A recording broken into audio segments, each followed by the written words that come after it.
ये सुनकर केइरा ने ऊपर देखा। वह अपना नाम बताने ही वाली थी कि अचानक रुक गई। फिर उसने भौहें चढ़ाकर कहा, सर, कुछ बातें ऐसी होती हैं जो मुझे जान पहचान वालों से कहना मुश्किल लगता है, लेकिन अजीब बात है कि मैं किसी अजनबी से खुलकर बात कर सकती हूँ। क्या हम एक समझौता कर लें और एक दूसरे के निजी मामलों में दखल न दें? अंकल ओल्सेन जोर से हंस पड़े। उन्हें लगा कि यह युवती उन्हें बहुत पसंद है। सौदा। दोनों में से कोई भी बोलने में माहिर नहीं था, लेकिन खाने के मामले में दोनों में समझ थी। दोनों एक ही समय पर एक ही बर्तन की तरफ हाथ बढ़ाते थे। खाने के बाद अंकल ओल्सेन ने अपने मुंह का कोना पोंछा।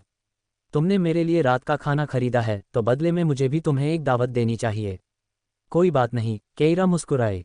तो चलो, 2 दिन में करते हैं, अंकल ओल्सेन ने उसकी ओर देखते हुए सुझाव दिया। मैं 2 दिन में क्लांस लौट रहा हूँ।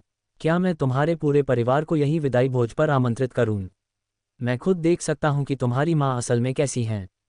केइरा हंसी। जरूर। श्रीमती ओल्सेन हमेशा सहज रहती थी, और केइरा को बिना पूछे ही पता था कि उसकी माँ सहमत हो जाएंगी। बाद में मिलते हैं। केइरा ने हाथ हिलाया, बिल चुकाने के लिए खड़ी हुई और फिर टैक्सी लेने के लिए बाहर चली गई। उसके जाने के बाद अंकल ओल्सेन ने अपने स्थान पर कुछ देर तक प्रतीक्षा की, फिर मन ही मन हंसने लगे। यदि एलिस यहाँ होते तो उन्हें बहुत आश्चर्य होता। पिछले 20 वर्षों में अंकल ओल्सेन 3 बार से अधिक नहीं मुस्कुराए थे।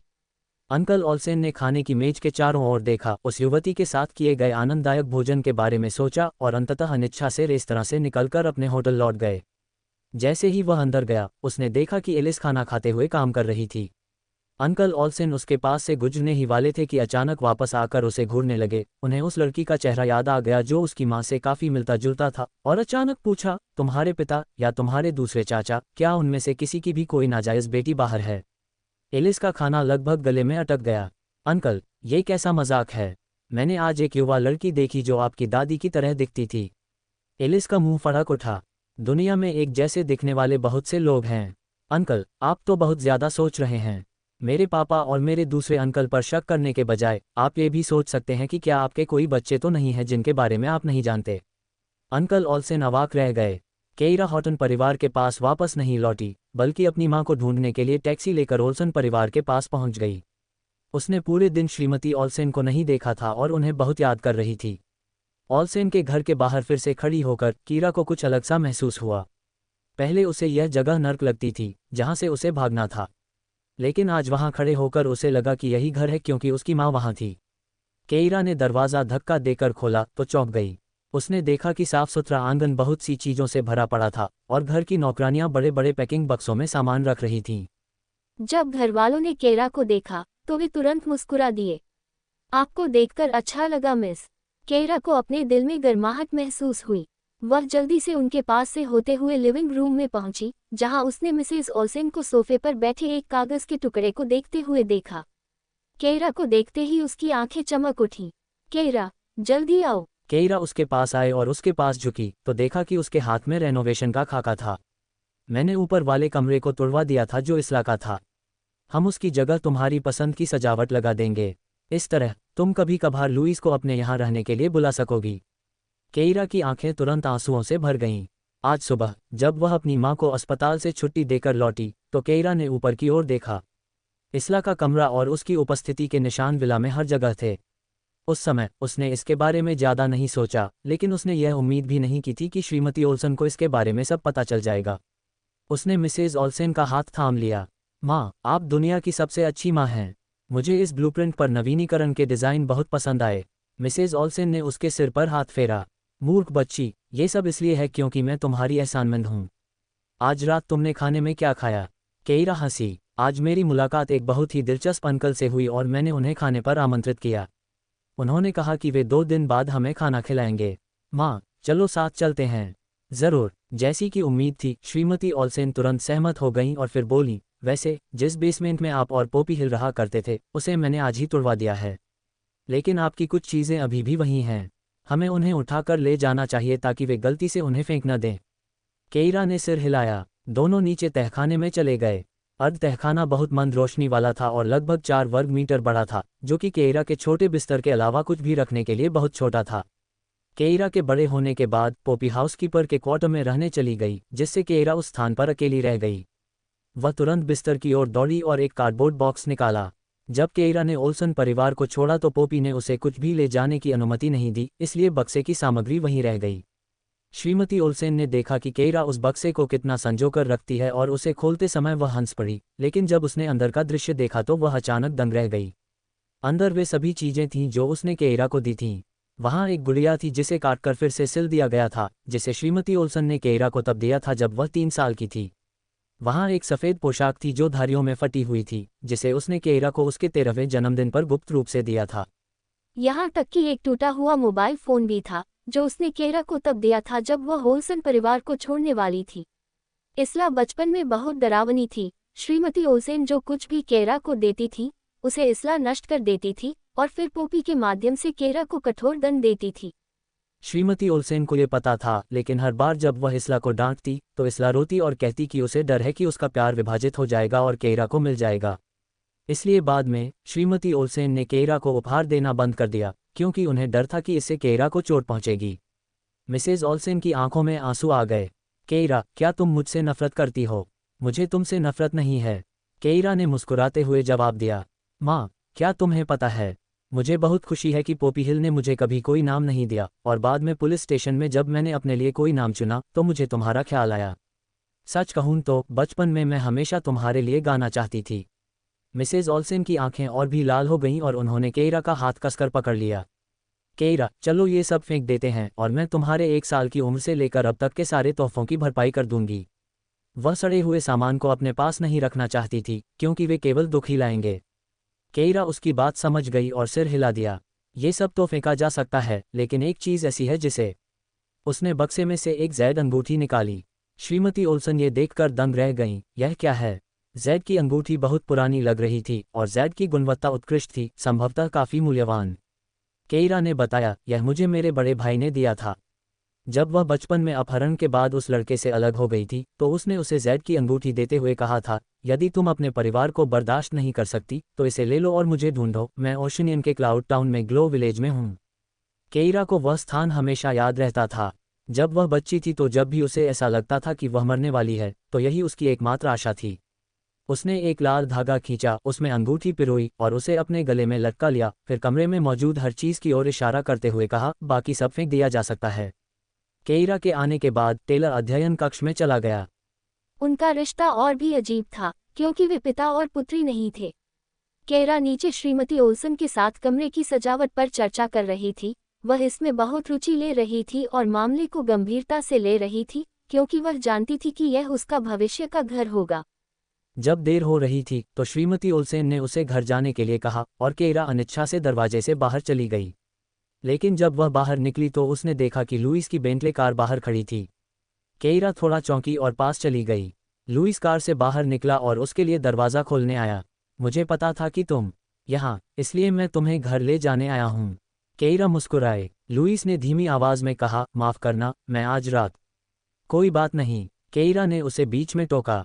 लुइस ने अपने होठों को कसकर भींच लिया और अपनी ठुड्डी को कस लिया। कार में बैठने के बाद भी लुइस सीधे सामने की ओर देखता रहा। वह भी अस्पताल गया था। मैडलिन ने डॉक्टरों पर चिल्लाते हुए सचमुच अपनी गर्दन की एक बड़ी धमनी पर फलों का चाकू तान रखा था। इधर मत आना, इधर मत आना, मुझे बस लुइस चाहिए। और जब वह आया तो मैडलिन ने उसकी तरफ देखा। लुइस, तुमने मुझसे शादी करने का वादा किया था। जानते हो, तुमसे शादी करना ही मेरी सबसे बड़ी उम्मीद है। यही मेरी जिंदगी का एकमात्र कारण है। अब घर जाओ और उस औरत को तलाक दे दो, वरना मैं खुदकुशी कर लूंगी। उसने चाकू लिया और उसे अपनी गर्दन पर इतनी जोर से घुमाया कि लगा कि वह सचमुच ऐसा ही चाहती है। लुइस को पहले लगा था कि वह झूठ बोल रही है और अपने बचपन के रिश्तों का इस्तेमाल करके उसे नैतिक रूप से ब्लैकमेल कर रही है। लेकिन कई मनोचिकित्सकों से सलाह लेने के बाद वह इस नतीजे पर पहुंचा कि वह झूठ नहीं बोल रही थी। उसके जीने की एकमात्र उम्मीद वही था। लुइस को कार के अंदर की हवा बहुत घुटन भरी लगी, इसलिए उसने अपनी टाई ढीली कर दी और अपनी मुट्ठियां भींच लीं। क्या उसे सचमुच बचपन में किए गए वादे पूरे करने थे? और उसकी पत्नी केइरा के बारे में क्या? लुइस ने गहरी सांस ली और केइरा की ओर मुड़ा। तुम अचानक ओल्सेन के घर वापस क्यों चली गईं? केइरा ने अनजाने में उसकी गर्दन पर हाथ फेरा। मैं कुछ सामान लेने गई थी। उसकी हरकत ने लुइस को उसकी गर्दन के पास कुछ नया सा महसूस कराया और वह खुद को रोक नहीं पाया और पूछा, ऐसी क्या चीज़ है जो तुम्हें इतनी प्यारी है कि उसे छुपाना पड़ता है? केइरा ने उसे चिढ़ाते हुए कहा, स्नेह का प्रतीक। लुइस एक पल के लिए स्तब्ध रह गया, उसकी निगाहें तनावग्रस्त हो गईं। ये तुम्हें किसने दिया? निश्चित रूप से आप नहीं। केइरा ने भौहें उठाईं। लुईस की आंखें थोड़ी गहरी हो गईं। चूंकि यह मैं नहीं था तो इसे फेंक दिया जा सकता है। ऐसा नहीं चलेगा। केइरा ने ऊपर देखा। मैं सोच रही हूं कि भविष्य में उसे यह वापस कर दूंगी। ये काफी कीमती लग रहा है। मानो यह कोई मूल्यवान वस्तु हो। केइरा ने फिर पूछा, क्या आप इसे देखना चाहते हैं? मैं इसे नहीं देखना चाहती। लुईस जिद्दी था, लेकिन उसकी नज़रें अभी भी उसकी गर्दन की ओर थीं। केइरा ने अपनी जीभ चटकाए। यह क्या है? मुझे ईर्ष्या की गंध कैसे आ रही है? दोनों हंसी मजाक करते हुए जल्द ही हॉटन निवास पर पहुंच गए। यद्यपि सेलेना ने उन्हें मुख्य घर में रहने के लिए भेजा था, फिर भी वे पहले बूढ़ी श्रीमती हॉटन से मिलने गए। लुईस का उदास चेहरा देखकर सेलेना ने दिखावा करने की हिम्मत नहीं की और उन्हें कमरे में आने दिया। केइरा ने देखा कि तिजोरी के अलावा कमरे से बाकी सारी कीमती चीजें निकाल ली गई थीं। फियोना ने चुपके से उसे बताया कि सब सेलेना के कमरे में ले जाई गई हैं। कितनी लालची औरत है, उसने केइरा को परिचारिका मानते हुए उसका निर्णय जानने के भाव के साथ फुसफुसाते हुए शिकायत की। ये सब बूढ़ी श्रीमती हॉटन ने तुम्हारे लिए छोड़ा था और अब उसने ये सब छीन लिया है। केइरा को अपने दिल में गर्माहट महसूस हुई। बचपन से ही उसका कोई परिवार नहीं था। अब ओल्सेन परिवार उसके लिए घर की मरम्मत कर रहा था और वह धीरे धीरे हॉटन परिवार के जीवन की अभ्यस्त हो रही थी। वह थोड़ा मुस्कुराए और फुसफुसा कर बोली, चिंता मत करो, जो हमारा है वह हमसे छीन नहीं सकती। तब फियोना ने राहत की सांस ली। बूढ़ी श्रीमती हॉटन अभी भी सो रही थी और केइरा ने देखा कि उनकी हालत में सुधार आ रहा है। उसने आसपास के उपकरणों की रीडिंग देखी और सब कुछ व्यवस्थित पाकर राहत महसूस की। वह और लुईस बूढ़ी श्रीमती हॉटन के आंगन से निकलकर मुख्य घर की ओर चल पड़े। रास्ते में लुईस ने उससे पूछा, फियोना ने अभी अभी तुम्हें क्या बताया? केइरा ने मुस्कुराते हुए फियोना की बात दोहराई और लुईस का चेहरा ठंडा पड़ गया। वह दादी के लिए दवा लाई है, मैं उसके साथ बुरा व्यवहार नहीं करूंगा, लेकिन जिन चीज़ों को छूना नहीं चाहिए उनके बारे में सोचना भी मत। केइरा को संपत्ति की ज्यादा चिंता नहीं थी, लेकिन उसे थोड़ी चिंता जरूर थी। हम यहाँ दादी पर नज़र रखने नहीं आए हैं, क्या वो उनके साथ बुरा व्यवहार नहीं करेंगी? चिंता मत करो, लुईस ने उदासीनता से कहा। बूढ़ा मेरे साथ उतना अच्छा नहीं है, लेकिन दादी के साथ तो वह हमेशा से अच्छा रहा है। सेलेना दादी को नुकसान पहुंचाने की हिम्मत भी नहीं करेगी। यदि नाथन का वृद्ध श्रीमती हॉटन के प्रति गहरा सम्मान न होता तो वृद्ध महिला लुईस की रक्षा करने में सक्षम नहीं हो पाती। जब लुईस बच्चा था तो नाथन और ओलिवर उससे बोझ से छुटकारा पाने पर तुले हुए थे। इस विचार से लुईस को ठंड लग गई, लेकिन उसी क्षण उसका हाथ अचानक एक छोटे से गर्म हाथ में आ गया। उसने बगल से देखा तो लड़की आसमान की ओर इशारा कर रही थी। देखो, आज रात चांद कितना पूरा निकला है। लुईस भी उसके प्रसन्नचित मूड से प्रभावित हुआ और उसने भी ऊपर देखा। चांदनी उज्ज्वल और सुंदर थी, लेकिन उसने केवल एक बार ही देखा। फिर उसकी नज़र केइरा की प्रोफाइल पर पड़ी। उसकी आकृति विशिष्ट थी, उसका निर्दोष रंग इतना गोरा था कि लगभग पारदर्शी था, लंबी पलकें थीं। वह किसी भी तरह से पारंपरिक प्रकार की नाजुक सुंदरता की तरह नहीं थी, बल्कि वह वीरता का भाव रखती थी। और वो होंठ, न तो बहुत पतले और न ही बहुत मोटे। लुईस ने निगल लिया। केइरा आगे चल रही थी, लेकिन तभी उसे महसूस हुआ कि उसके बगल में खड़ा लुईस रुक गया है। उसने उत्सुकता से अपना सिर घुमाया और तुरंत ही उस आदमी की गहरी निगाहों ने उसे अपनी ओर आकर्षित कर लिया। उसकी आंखें बहुत गहरी थीं, विशाल तारों भरे आकाश की तरह, जो अज्ञेय था। दोनों ने एक दूसरे की ओर देखा और लुईस अचानक आगे बढ़ा, जिससे उनके बीच की दूरी कम हो गई। सर्दियों में रात की हवा वास्तव में थोड़ी ठंडी थी और आसपास के पेड़ों के बीच कोई कीड़े या पक्षी नहीं चहचहा रहे थे, जिससे वहां असाधारण शांति थी। इतना शांत कि केइरा अपनी दिल की धड़कन सुन सकती थी। उसने अपने होंठ भींच लिए और उसकी घबराहट भरी सांसें तेज हो गईं। माहौल अचानक अंतरंग हो गया। तभी लुईस ने धीरे से अपना सिर नीचे कर लिया। उसका चेहरा और करीब आता गया, इतना करीब कि उसकी सांसें उसके चेहरे पर छलकती हुई प्रतीत हुईं। उस आदमी से आने वाली वैनिला की सुखद खुशबू ने केइरा को घेर लिया, जिससे उसने अवचेतन रूप से अपनी आंखें बंद कर लीं। धप धप धप, ये दिल की धड़कन की आवाज थी। वे चुंबन करने वाले थे, है न? केइरा, जो कभी किसी चीज से नहीं डरती थी, अब खुद को इतना घबराया हुआ महसूस कर रही थी कि ऐसा लग रहा था जैसे उसके सीने की हवा बाहर खींच ली गई हो। लेकिन अगले ही पल उसने महसूस किया कि कुछ हल्के से उसके सिर पर छू गया। केइरा ने आश्चर्य से आंखें खोलीं तो देखा कि लुईस के हाथ में एक पत्ता था। उद्धरण चिन्ह डॉट डॉट डॉट, तुम्हारे बालों में एक पत्ता था। केइरा उलझन में थी। उसने बिना सोचे समझे पूछा, क्या तुम मेरे लिए यह पत्ता हटाने के लिए ही इतने पास आए हो? और क्या? मैंने सोचा, केइरा ने कहा, लेकिन फिर तुरंत ही खुद को रोक लिया। लुईस ने धीरे से हंसते हुए कहा, क्या सोचा? कुछ नहीं। केइरा क्रोधित थी। वह मुड़ी और चली गई। लेकिन जैसे ही वह मुड़ी, उसका हाथ जोर से खींच लिया गया और वह लुईस की चौड़ी छाती से जोर से टकरा गई। केइरा रुक गई, सहज रूप से संघर्ष कर रही थी, लेकिन अगले ही पल लुईस ने अपना सिर नीचे किया और उसे चूम लिया। केइरा वहीं जम गई। वह उसके सीने में धड़कती धड़कन महसूस कर सकती थी। उसके होंठ बहुत मुलायम थे, लेकिन फिर केइरा की आंखें चौड़ी हो गईं। लुईस उसके होठों को खोलने की कोशिश कर रहा था। पहले तो उसने धीरे से और सावधानी से जांच की, फिर अचानक पूरा हमला शुरू कर दिया। सर्दियों की हवा ठंडी थी, लेकिन केइरा ने इस तीव्र इच्छा को महसूस किया। उसे सांस लेने में परेशानी हो रही थी और वह पीछे हटना चाहती थी, लेकिन लुईस के बड़े हाथ ने उसके सिर के पीछे का भाग पकड़ रखा था और चुंबन गहरा होता जा रहा था। उसके हाथ अनजाने में उस आदमी की कमर पर लिपट गए। ऐसा लग रहा था जैसे उसकी सारी हवा सोख ली गई हो और उसकी तार्किकता पूरी तरह से गायब हो गई हो। काफी देर बाद केइरा को लगा जैसे कोई उसके पैरों को धक्का दे रहा हो। वह अचानक जाग गई और उसने लुईस को धक्का देकर दूर धकेल दिया। लाल गालों के साथ केइरा ने नीचे देखा तो पिल्ला वहां खड़ा था, अपनी पूंछ हिला रहा था। उसकी छोटी पिल्ला जैसी आंखें जिज्ञासा और गंभीरता से उनकी ओर देख रही थी, फिर उसके पैर को चाट रही थी। केइरा अचंभित रह गई। वह इतनी शर्मिंदा थी कि वह मर भी सकती थी। वह मुड़ी और तेजी से मुख्य घर की ओर भागी, सिर्फ लुईस पीछे रह गया। लुईस पीछे से उसे देख रहा था, अपनी उंगली से होठों को छू रहा था और धीरे से हंस रहा था। फिर उसने अपने होठों पर उंगली रखकर पिल्ले की ओर इशारा किया, चुप, किसी को मत बताना, वह शर्मीली है। पिल्ला उलझन में लग रहा था। ये कहने के बाद लुईस केइरा के पीछे पीछे धीरे धीरे मुख्य घर की ओर चल पड़ा। जैसे ही वह दरवाजे पर पहुंचा, उसने देखा कि वह वहां खड़ी है, नीचे देख रही है और एक कंकड़ को लात मार रही है, कुछ लड़कियों जैसी मुद्रा में उसे घूर रही है। केइरा कभी मुख्य घर में नहीं गई थी, इसलिए उसे नहीं पता था कि उसे कहाँ रहना है। लुईस ने अपने कदम तेज कर दिए, उसके पास गया और उसका हाथ पकड़ लिया। केइरा तुरंत पीछे हट गई, मानो जल गई हो, खांसने लगी और फिर उसके साथ बैठक कक्ष में चली गई। तभी बटलर उनके पास आया, जिसके चेहरे पर एक अजीब सा भाव था। बटलर ने केइरा को एक अर्थपूर्ण नज़र से देखा और खांसते हुए बोला, मैडम, किसी ने आपको एक उपहार भेजा है। मैंने उसे आपके कमरे में रख दिया है। केइरा उलझन में थी, वह अचंभित रह गई। उसने सहज ही लुईस की तरफ देखा, जिसने भौहें चढ़ाईं, जिससे साफ जाहिर था कि तोहफा उसकी तरफ से नहीं था।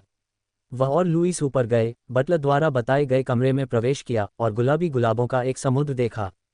वहां कम से कम 999 गुलाब थे, जो लगभग सोफे को ढक रहे थे। केइरा वहां गई और गुलदस्ते के साथ लगे लिफाफे को खोला, जिसमें केवल उस व्यक्ति का नाम लिखा था जिसने फूल भेजे थे, अंकल ओल्सन। केइरा उलझन में थी। उसे अचानक याद आया कि मैंने पहले उस खूबसूरत अंकल को सलाह दी थी कि किसी लड़की को रिझाने के लिए उसे गुलाबी फूल भेजने चाहिए। केइरा क्षण भर के लिए अचंभित रह गई। लुईस पहले ही उसके पास आ चुका था और उसके कार्ड पर नजर डालते हुए उसने पूछा, क्या यह उसी व्यक्ति की ओर से है जिसने तुम्हें प्रतिबद्धता का टोकन भेजा था? केइरा को यह मजेदार लगा और उसने उसे कार्ड दे दिया। अंकल ओल्सन का नाम देखने के बाद लुईस ने अपना गला साफ किया और शिकायत की, एक बुजुर्ग व्यक्ति गुलाब क्यों भेजेगा? केइरा ने चुपचाप आह भरी। तो क्या किसी लड़की को आकर्षित करने के लिए फूल भेजना एक सार्वभौमिक रणनीति थी? लेकिन वह अंकल ओल्सन से ज्यादा नाराज नहीं थी। आखिरकार उन्होंने मिसेज ओल्सन के पक्ष में खड़े होने के लिए ही तो ऐसा किया था। उसे बस यही लगा कि अगर श्रीमती ओल्सन और अंकल ओल्सन की मुलाकात नहीं हुई और वह अंकल ओल्सन से मिलने और बातचीत करने चली गई, तो इससे उसकी माँ परेशान हो सकती है। वह चुपचाप बटलर की ओर मुड़ी, कृपया इन फूलों को लिविंग रूम में रख दीजिए। 999 गुलाब तो बहुत ज्यादा थे। बटलर ने सिर हिलाया और फूल बाहर ले गया। उसके जाने के बाद ही केइरा ने लुईस के कमरे में चारों ओर देखा। लुईस का ये शयन कक्ष वास्तव में परिवार के मुखिया का कमरा नहीं था, बल्कि ओलिवर जिस कमरे में रहता था वह उसका कमरा था। जैसे ही ओलिवर की शादी हुई, नाथन ने तुरंत उसके और मेलिसा के लिए जगह खाली कर दी, जिससे बाहरी दुनिया को स्पष्ट संकेत मिल गया, ओलिवर ही भविष्य का परिवार मुखिया होगा। ओलिवर के दुर्भाग्य से लुईस ने परिवार के मुखिया का पद छीन लिया। शुरुआत में नाथन ने लुईस की शादी न होने का बहाना बनाकर ओलिवर को कमरा नहीं देने दिया। बाद में जब लुईस की शादी हो गई तो उन्होंने इस बहाने से मास्टर बेडरूम पर कब्जा कर लिया कि लुईस की पत्नी विदेश में है और घर वापस नहीं लौटी है। अब उन्होंने इस मामले का कोई जिक्र ही नहीं किया। लुईस को ऐसी बातों की परवाह नहीं थी। मुख्य घर में कुल 4 मंजिलें थीं, प्रत्येक मंजिल पर 1 दर्जन से अधिक कमरे थे, जो पर्याप्त से अधिक थे। कमरे की सजावट काले, सफ़ेद और स्लेटी रंगों में न्यूनतम शैली में थी। जरूरी फर्नीचर के अलावा सिर्फ एक बिस्तर था। केइरा ने तुरंत लुईस की ओर देखा, तुम कहाँ सोने जा रहे हो? उद्धरण चिन्ह ... उद्धरण चिन्ह। लुईस ने बिस्तर की ओर देखा। केइरा ने अपना गला साफ करते हुए कहा, हम इतने करीब नहीं हैं कि हम एक बिस्तर साझा कर सकें, है ना? उस चुंबन के बारे में सोचकर वह बहुत शर्मिंदा हो गई। लुईस ने अपना गला साफ किया और पास पड़े सोफे की ओर इशारा करते हुए कहा, मैं सोफे पर सोऊंगा। केइरा ने राहत की सांस ली। सोफा बड़ा था, उस पर सोने में उसे कोई परेशानी महसूस नहीं हुई। केइरा ने सोचा था कि वह सो नहीं पाएगी, लेकिन मुलायम बिस्तर लुईस की ताज़ा घास की खुशबू से भरा हुआ था, जिसने उसे नींद में सुला दिया। सोफे पर लेविस के लिए ये कठिन था। जिस स्त्री से वह प्रेम करता था, वह बस कुछ ही कदम की दूरी पर थी, फिर भी वह हताश होकर उसे छू नहीं सका। अगले दिन सुबह उठते ही केइरा की नज़र उसकी हल्की सी नाराज़गी भरी नज़रों से मिली। उसकी आंखों की लालिमा देखकर उसने उदारता से कहा, क्या सोफा असुविधाजनक है? आज रात आप बिस्तर पर सो सकते हैं। कोट। नहाने के बाद दोनों नीचे वृद्ध श्रीमती हॉटन से मिलने गए। केइरा ने अपना फोन चेक किया और कोरी मिल्स का एक संदेश देखा। डायरेक्टर नोरा, हमने लोगन ली द्वारा दवा चुराने का मामला सुलझा लिया है। ये पढ़कर केइरा ने नीचे देखा और उपहास किया। बूढ़ी श्रीमती हॉटन के आंगन को सेलेना के प्रबंधन के अधीन छोड़ना लुईस का समझौता था, क्योंकि वह दवा नहीं पा सकता था। यद्यपि वह सहजता से बात करता था, लेकिन वह हमेशा बूढ़ी श्रीमती हॉटन के बारे में चिंतित रहता था। कल रात उन्होंने कभी कभी निगरानी की जांच की। चूंकि वह व्यक्ति थी जिसने दवा विकसित की थी, तो वह सेलेना को यहाँ एहसान क्यों कमाने देगी? उसने मुस्कुराते हुए संदेश का जवाब दिया, दवा लेकर तुरंत हॉटन के घर आ जाओ। कोरी मिल्स ने लिखा, समझ गया। ... इस समय ओलिवर और सेलेना बूढ़ी श्रीमती हॉटन के आंगन के अंदर बातें कर रहे थे। ओलिवर खुद को रोक नहीं पाया और पूछा, कैसा चल रहा है? क्या बूढ़ी औरत नर्म पड़ गई है? सेलेना के चेहरे पर कड़वाहट उभर आई। क्या उन्होंने नहीं कहा था कि बुढ़िया उलझन में पड़ गई है? मुझे तो वो बहुत तेज लगती है। जब भी हम दहेज की बात करते हैं, वो उलझन में पड़ने का नाटक करती है। उसने आह भरी, पापा, ये जगह पाने में वाकई बहुत मेहनत लगी है, हम कुछ भी हासिल नहीं कर सकते। ओलिवर ने व्यंग्य किया, मुझे पता था कि दादी ऐसा करेंगी। इतने सालों बाद, भले ही वे बूढ़ी हो गई हों, उनका दिल हमेशा लुईस की तरफ ही झुका रहा है। लेकिन चिंता मत करो, मैंने तुम्हारे लिए सब कुछ पहले ही व्यवस्थित कर दिया है। सेलेना मुस्कुराई, मुझे पता था कि आप मुझसे सबसे ज्यादा प्यार करते हैं, पापा। ओलिवर ने इधर उधर देखा और फिर कहा, मैं देख रहा हूं कि तुमने बुढ़िया के सारे गहने उतार दिए हैं, वे बेकार हैं। उसकी सबसे जरूरी चीजें तिजोरी में हैं। सेलेना ने हिचकिचाते हुए कहा, लेकिन पासवर्ड क्या है? ओलिवर ने एक क्षण सोचा और फिर बोला, लुईस के जन्मदिन पर कोशिश करो। सेलेना की आंखें चमक उठी। वह बूढ़ी श्रीमती हॉटन के शयन कक्ष में घुसी, फियोना को दूर भेजने का बहाना बनाया और फिर तिजोरी के सामने बैठ गई, लुईस के जन्मदिन में प्रवेश कर गई। पासवर्ड गलत है। सेलेना ने भौहें चढ़ाईं और तारीख को उल्टे क्रम में दर्ज किया। तभी उसे एक क्लिक की आवाज़ सुनाई दी और सही पासवर्ड से तिजोरी खुल गई। सेलेना की आंखें चमक उठीं जब उसने तिजोरी खोली। वह तरह तरह के ज़रूरी दस्तावेज़ों से भरा था। उन्हें थोड़ी देर देखने के बाद सेलेना को उनकी कीमत का एहसास हुआ। उसने तुरंत एक थैला निकाला और उसमें संपत्ति के कागजात और स्वामित्व अनुबंध भरने लगी, लेकिन तभी वूफ, एक कुत्ता भौंका और एक पिल्ला उसके सामने झपटा और उसके हाथ को काटने लगा। सेलेना आश्चर्य से चिल्लाई और सहज ही कुत्ते को दूर फेंक दिया। लेकिन पिल्ला, हालांकि पूरी तरह से बड़ा नहीं था, बहुत वफादार था और उसने जोर से काट लिया, छोड़ने से इनकार कर दिया। छोड़ो, सेलेना चिल्लाई और कई लोग तुरंत वहां पहुंचे। फियोना ने खुली तिजोरी देखी तो उसकी पुतलियां सिकुड़ गईं। वह जल्दी से उसे बंद करने गई, जबकि ओलिवर पिल्ले के पास गया और उसे जोर से लात मारकर दूर फेंक दिया। कमीने, तुम्हारी हिम्मत कैसे हुई लोगों को काटने की? टकराना। पिल्ला जमीन पर गिरा और कई बार लुढ़का। वह स्पष्ट रूप से दर्द में था, लेकिन फिर भी वह जमीन पर लौटने में कामयाब रहा और अपने छोटे छोटे दांत दिखाते हुए सेलेना पर फिर से झपटा। उसे लगा कि यह डरावना है, लेकिन उसका छोटा सा रूप ज्यादा मजेदार और प्यारा लग रहा था। हालांकि घायल होने के कारण वह थोड़ा लड़खड़ा रहा था और खड़े होने में उसे मुश्किल हो रही थी। फियोना का दिल उस पिल्ले के लिए टूट गया। इस पिल्ला को बूढ़ी श्रीमती हॉटन ने केइरा के लिए खरीदा था, लेकिन बाद में केइरा इसे कंपनी में नहीं ले गई। फियोना और बूढ़ी श्रीमती हॉटन ने इसकी देखभाल की। कुत्ता अपने मालिक के प्रति वफादार और सुरक्षात्मक था और सौभाग्य से आज उसने समय रहते तिजोरी से चोरी होने से बचा लिया। वह तुरंत वहां गई, पिल्ले को उठाया और फिर देखा कि किसी ने उसे जोर से लात मारी है। उसने तुरंत कहा, जल्दी करो, पशु चिकित्सक को बुलाओ। सेलेना ने अपने हाथ पर काटने के निशान देखे। पिल्ले के दांत पूरी तरह से विकसित नहीं हुए थे, इसलिए चाहे उसने कितनी भी जोर से काटा, त्वचा नहीं टूटी। लेकिन फिर भी दर्द हुआ। गुस्से से उसका चेहरा कठोर हो गया और उसने कहा, यह कुत्ता लोगों को बेतरतीब ढंग से क्यों काट रहा है? फियोना ने पलटकर जवाब दिया, बिल्ली अपने मालिक के प्रति वफादार है। अगर तुम चोरी नहीं कर रहे होते तो वह तुम्हें काटती क्यों? तुम क्या कह रहे हो? चोरी से तुम्हारा क्या मतलब है? मैं तो बस अपनी परदादी की चीज़ों को सुरक्षित रखने में मदद कर रहा था, और इसके अलावा क्या मैं इस घर का मालिक नहीं हूँ? उसने ओलिवर की ओर एक गलत भाव से देखा। पापा, क्या हॉटन परिवार ने मुझे अभी तक स्वीकार नहीं किया है? ओलिवर तुरंत गुस्से से चिल्लाया, क्या बकवास कर रही हो? तुम हॉटन परिवार की बेटी हो। इस कमीने कुत्ते ने बिना वजह अपने मालिक को काट लिया। कोई आकर इस पिल्ले को बाहर फेंक दे और इसे लाठियों से पीट पीट कर मार डाले। इन शब्दों पर फियोना की पुतलियां सिकुड़ गईं। बिल्कुल नहीं। तुम, एक साधारण सेवक, अपने स्वामी के प्रति इतनी धृष्टता करने का साहस कैसे कर सकते हो? क्या तुम्हें लगता है कि यहाँ तुम्हारी भी कोई बात है? बाहर खड़े अंगरक्षकों को कार्रवाई करने में हिचकिचाते देख ओलिवर आगे बढ़ा, पिल्ले को छीन लिया और सीधे दरवाजे की ओर भागा। फियोना उसके पीछे भागी। ओलिवर, वह कुत्ता मिस्टर और मिसेज हॉटन का है, तुम ऐसा नहीं कर सकते। चाहे वह किसी का भी कुत्ता हो, अगर वह अपने मालिक को काटने की हिम्मत करता है तो वह अच्छा कुत्ता नहीं है। मैं उसे सजा दूंगा, ये देखने के लिए कि क्या वह फिर से लोगों को काटने की हिम्मत करता है। ओलिवर ने एक बार फिर पिल्ले को जमीन पर फेंक दिया। पिल्ले को बेरहमी से नीचे गिरा दिया गया। खड़े होने में भी दर्द महसूस होने के कारण वह दूसरों की दया पर जमीन पर पड़ा रहा। फिर ओलिवर ने पास से एक छड़ी उठाई और निर्दयता से उसे छोटे पिल्ले पर पटक दिया। ये देखकर फियोना दौड़ी और ओलिवर को धक्का देकर दूर धकेल दिया और अपने शरीर का इस्तेमाल करके छोटे पिल्ले की रक्षा की। मालिक, मैं आपसे विनती करती हूँ कि इसे छोड़ दीजिए। ये सिर्फ 3 महीने का है।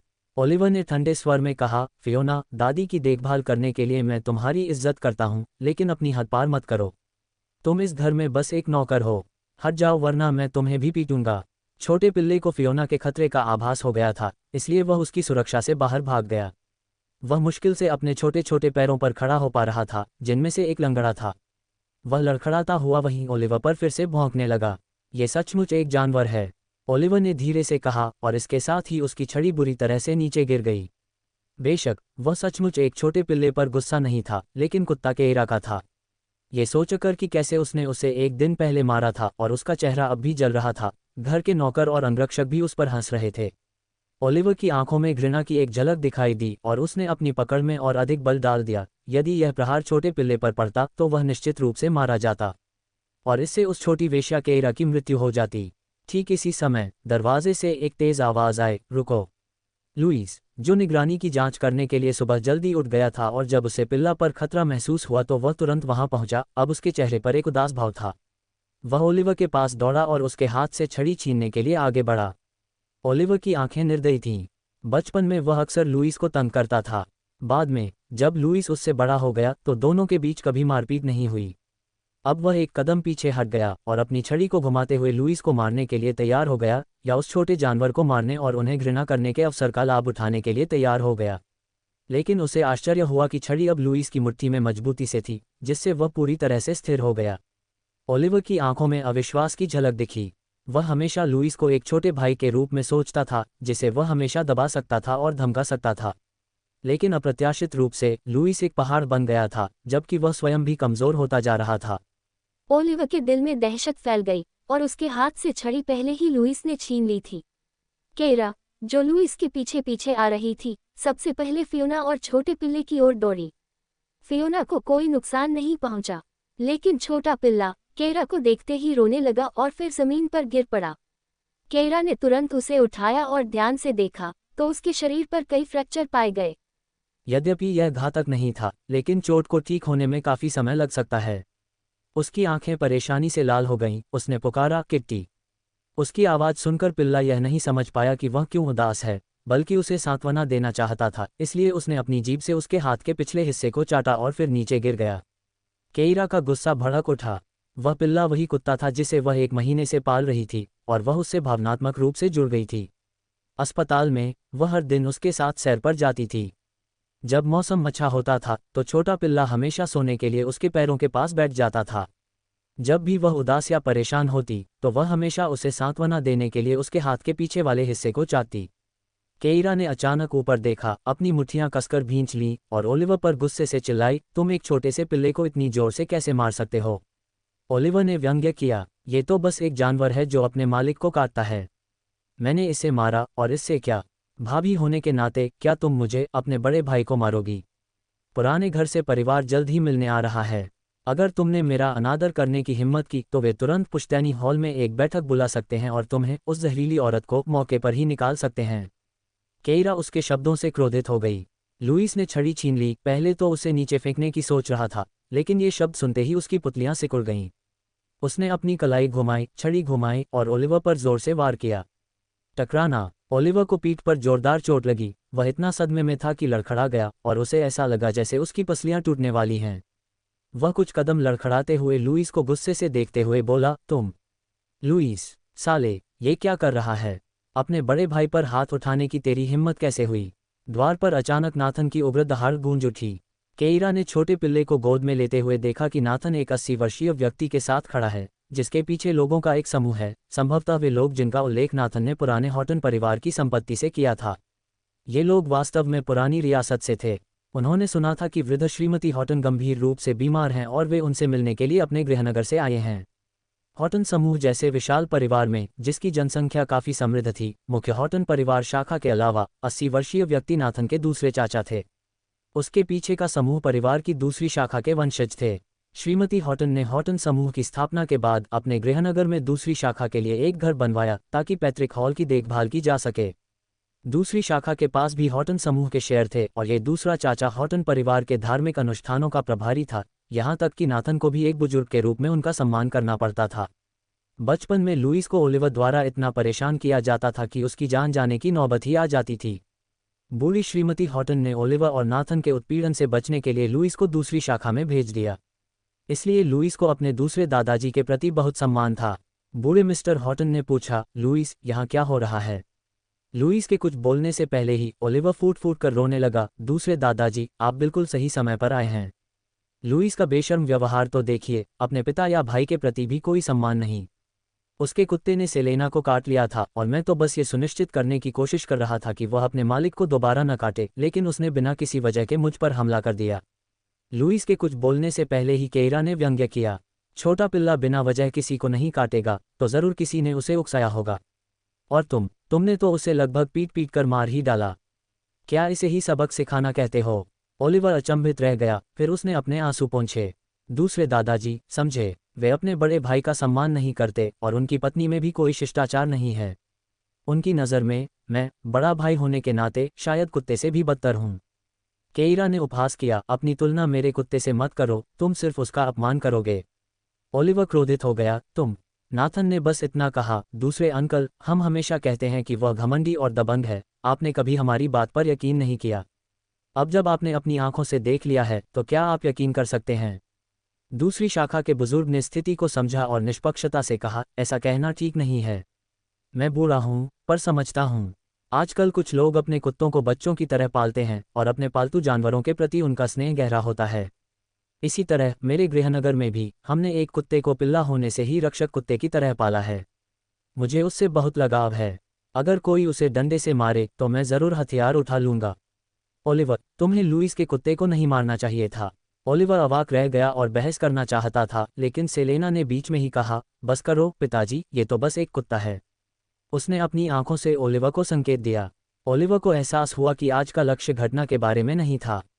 उसने ठंडी सांस ली, अपनी पीठ रगड़ी। उसे लगा जैसे उसकी हड्डियां जरूर टूट गई हैं, लेकिन अभी अस्पताल जाने का समय नहीं था। बड़े रिश्तेदार यहाँ हैं, इसलिए उसे आज का काम पूरा करना था। दर्द सहते हुए उसने कहा, छोड़िए दूसरे दादाजी, कृपया अंदर आइए। दूसरी शाखा के बुजुर्ग ने दयालुता से मुस्कुराते हुए घर के अंदर जाकर लुईस और केइरा की ओर इशारा करते हुए कहा, लुईस, क्या तुम अपनी पत्नी से मेरा परिचय नहीं कराओगे?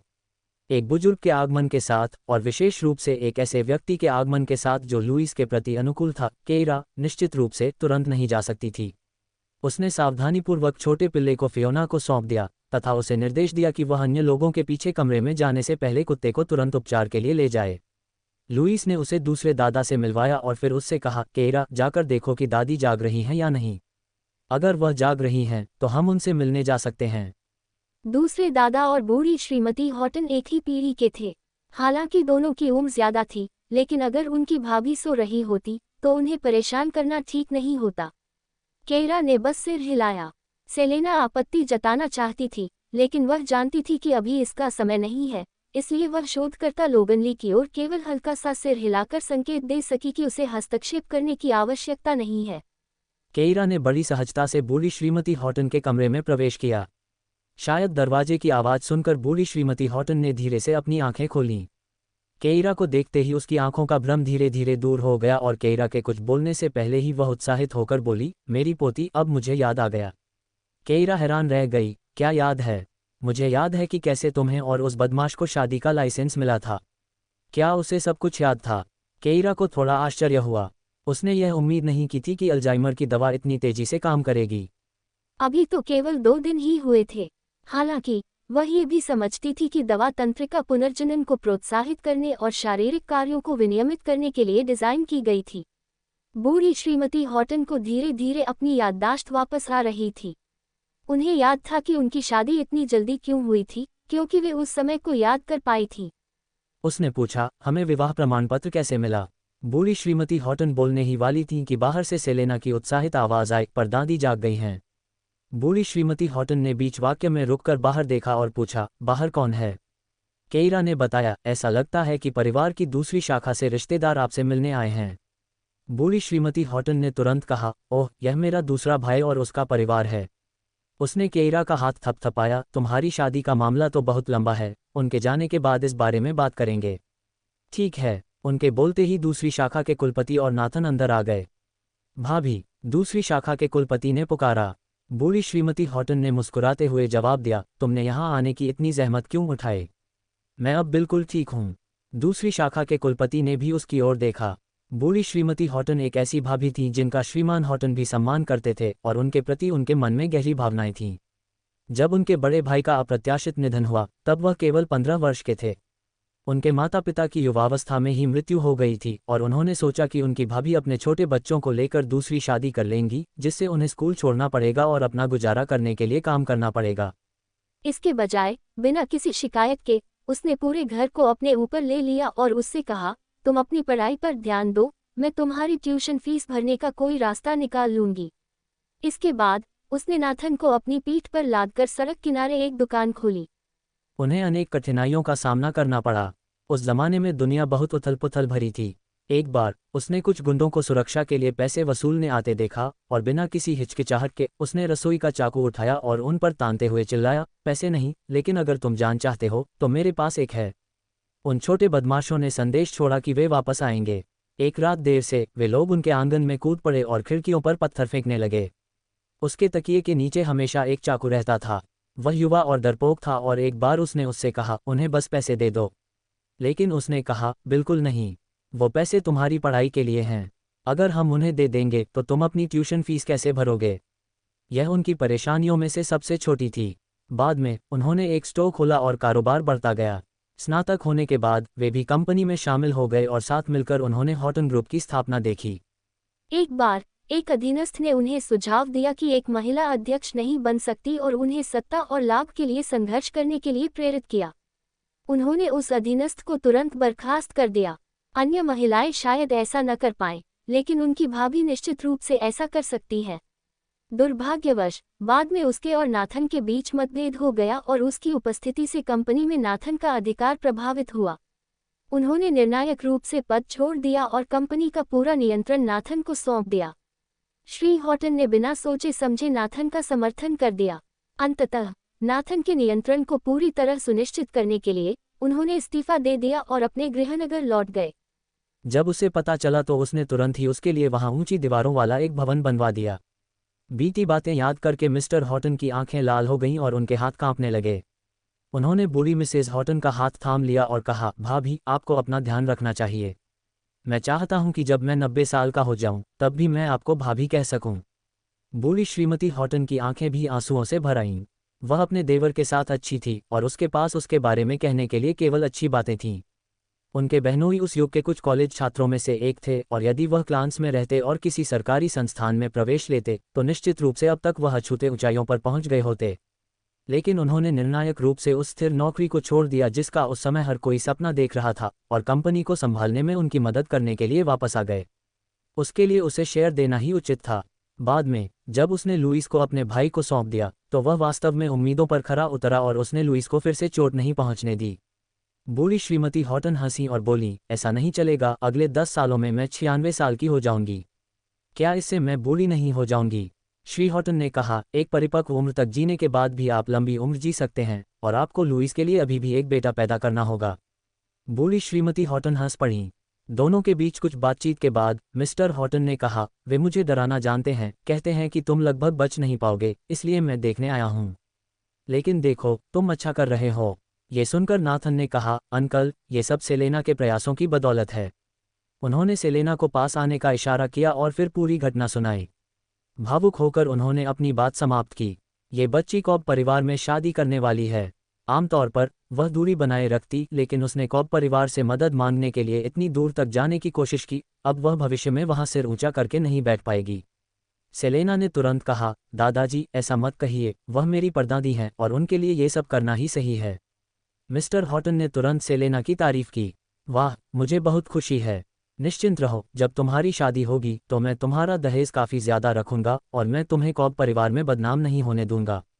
हमारा हॉटन परिवार भले ही कॉब परिवार से कमतर हो, लेकिन हम भी उनसे बहुत पीछे नहीं हैं। सेलेना ने शर्म से काम लिया। ये शब्द सुनकर ओलिवर ने तुरंत कहा, अंकल, चूंकि आप यहाँ हैं, इसलिए मैं सेलेना के लिए एक एहसान के तौर पर कुछ मांगना चाहता हूँ। श्री हॉटन ने तुरंत कहा, यह क्या है? ओलिवर ने कहा, तुम्हें पता है, सेलेना मेरी नाजायज़ बेटी है और वह इतने सालों से हमारा आदर करती आ रही है। मैं चाहता हूं कि तुम उसका नाम पारिवारिक रजिस्ट्री में जोड़ दो।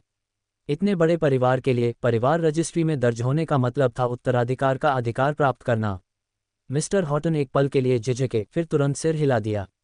इस बच्ची ने अपनी परदादी के लिए जो स्नेह दिखाया है, उसे देखते हुए यही सही कदम है। जब मैं वापस आऊंगा तो उसका नाम जरूर लिखूंगा। फिर उसने सेलेना की तरफ देखा। हॉटन परिवार की संतान होने के नाते तुम्हें याद रखना चाहिए कि कभी कानून न तोड़ो, न ही हद से बाहर जाओ, और एक अच्छी इंसान बनो, समझी? सेलेना मुस्कुराई, बेशक, चिंता मत करो। इसके बाद ओलिवर ने नाथन को पीठ पर धक्का दिया। नाथन को इशारा समझ आ गया और उसने कहा, एक बार पारिवारिक रजिस्ट्री में शामिल हो जाने के बाद वह हॉटन परिवार की वैध पोती बन जाएगी और उसकी शादी क्लांस के कॉब परिवार में होगी। अंकल, मुझे लगता है कि उसे दहेज के तौर पर कुछ शेयर देना उचित होगा। मिस्टर हॉटन ने सिर हिलाया, ये तो उचित ही है। नाथन तुरंत खुश हो गया, लेकिन इससे पहले कि वह कुछ बोल पाता, उसने मिस्टर हॉटन को पूछते सुना, आप उसे कितना देने की योजना बना रहे हैं? नाथन उलझन में था। खांसते हुए उसका मुंह फड़क उठा और उसने स्पष्ट किया, यह मैं नहीं हूं।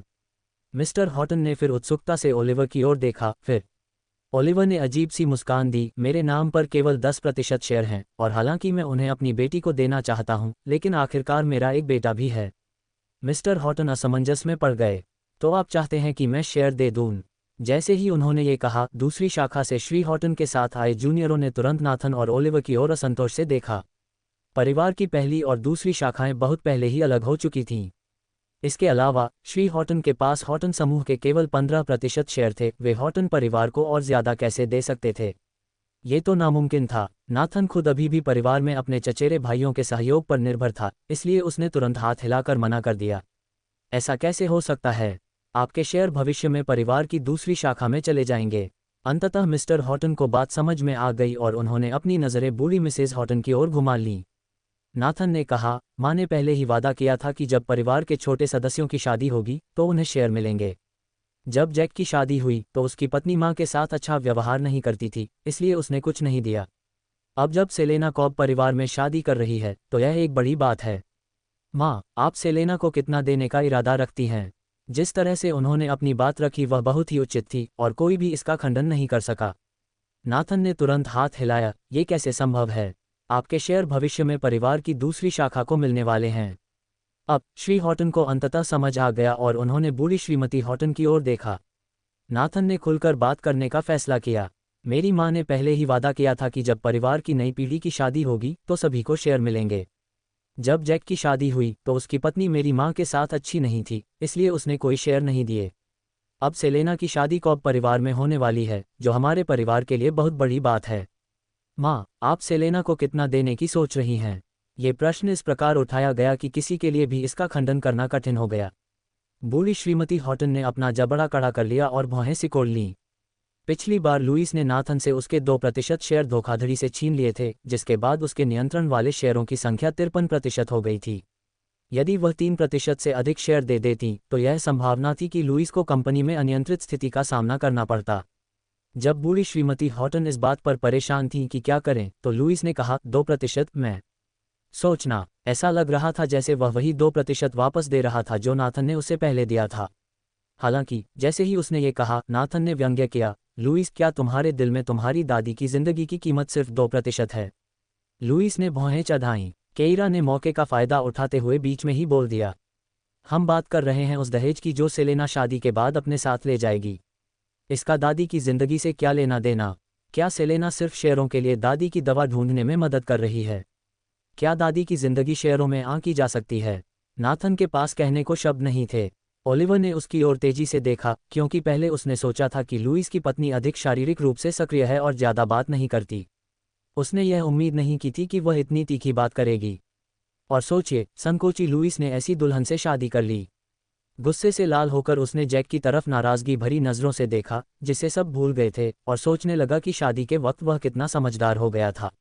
अगर वह केइरा से शादी कर लेता तो वह अब तक परिवार की पहली शाखा के लिए एक बड़ी संपत्ति बन चुकी होती। नाथन और ओलिवर के अवाक रह जाने के बाद सेलेना ने आह भरी। जाहिर है, मेरा यह मतलब नहीं था। मैंने सुना था कि हमारी परदादी की बीमारी बिगड़ गई है, इसलिए मैंने कॉब परिवार से विनती की।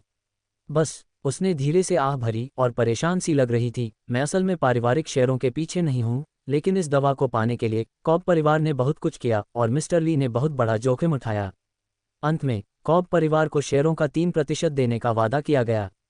उसके चेहरे पर कड़वाहट और बेबसी साफ झलक रही थी। आखिरकार मेरी उनसे अभी शादी नहीं हुई है। कॉब परिवार के लिए मेहनत करना ठीक है, लेकिन उन्हें पैसे खर्च करने की ज़रूरत नहीं होनी चाहिए। इसलिए मैंने खुद से कहा कि हम, हॉटन परिवार, इन शेयरों का भुगतान करेंगे। उसने ओलिवर की तरफ चिंता से देखा।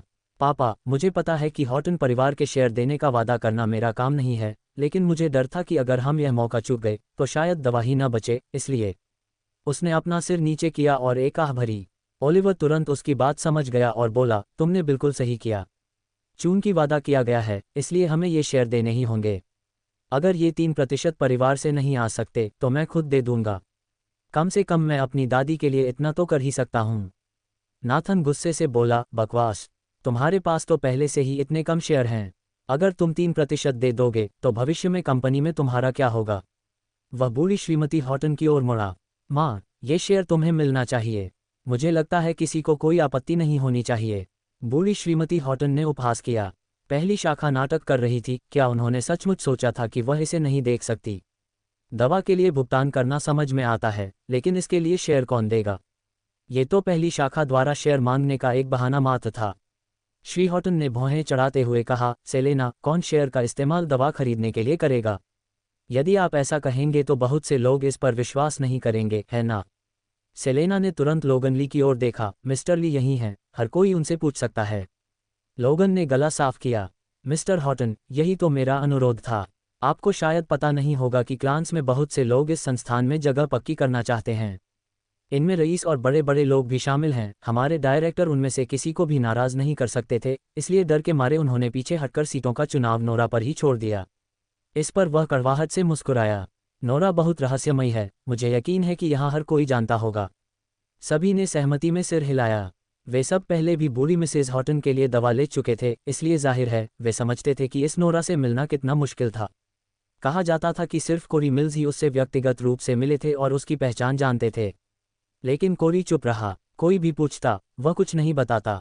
नोरा निष्पक्ष और न्यायप्रिय थी। वह मामलों के आधार पर ही स्थान चुनती थी तथा व्यक्तिगत भावनाओं के लिए कोई स्थान नहीं रखती थी। लोगन ने आगे कहा, तो ये जगह असल में डीन मिल्स ने सुरक्षित की थी। मैंने उनसे नोरा से बात करने की विनती की। आखिरकार नोरा ने सिर्फ 3% शेयर मांगने की बात कही, इसलिए शर्तें थोड़ी कठोर लग सकती हैं। ये सुनकर श्री हॉटन को तुरंत विश्वास हो गया। पैसे से कुछ भी हो सकता है। जहां तक स्थान न मिलने की बात है तो इसका कारण केवल ये था कि प्रस्तावित धनराशि पर्याप्त नहीं थी। हॉटन ग्रुप के 3% शेयरों का बाजार मूल्य कई $100 मिलियन था। यहां तक कि क्लांस के कुलीन वर्ग भी इसे खरीदने के लिए तैयार नहीं थे। इतनी ऊंची कीमत पर शायद केवल क्रेरा का हॉटन परिवार ही इसे खरीदेगा। इससे बाद में स्थानों के चयन पर भी कोई प्रभाव नहीं पड़ेगा।